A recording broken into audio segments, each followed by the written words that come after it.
sunshiny faces. Everyone looks so happy this morning. It's 8:30 in the morning. Where else would you rather be? This week, in the graduates portion of Balance University, let's discuss some mentions and tips. And we got a good one too. This is something that doesn't affect everyone, but chances are we all know someone that has been affected, a friend, a loved one, by neurological diseases. Things like Parkinson's, things like Alzheimer's, things like dementia, all these different neurological diseases. And even alcoholism could be categorized as a neurological disease, So what I want to do is talk about how these diseases affect our balance.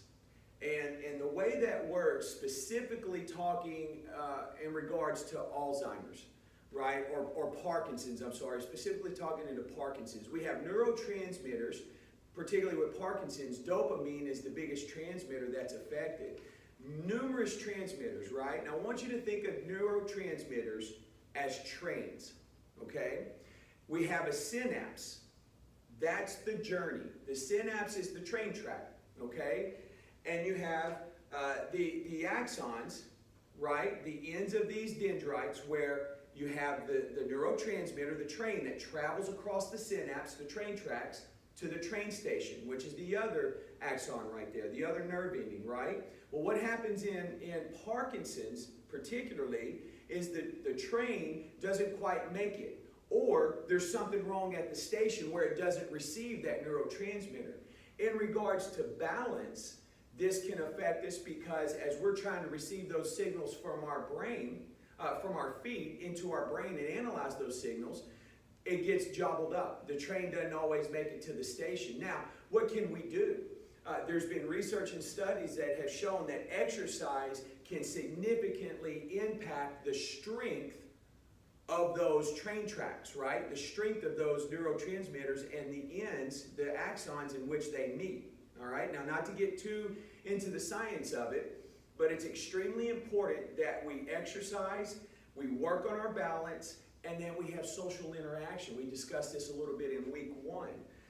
So the neurological diseases, we can help combat them, although as terrible as they are, by exercising. Things like Balance University. We call it Balance University. I could have called it Osteoporosis University. Exercise University. We do lots of load-bearing exercises in this class. So let me end with this.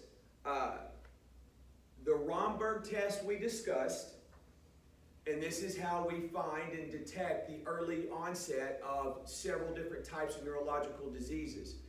With a new client, I will come into their homes, or they will come to me. One of the first things I do is called the Romberg Test, okay?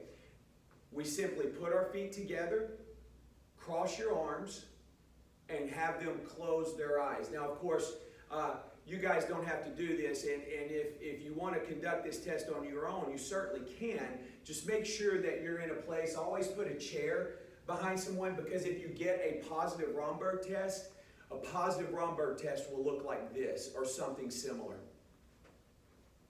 They'll have a really hard time keeping their balance. A negative Romberg test looks simply like this.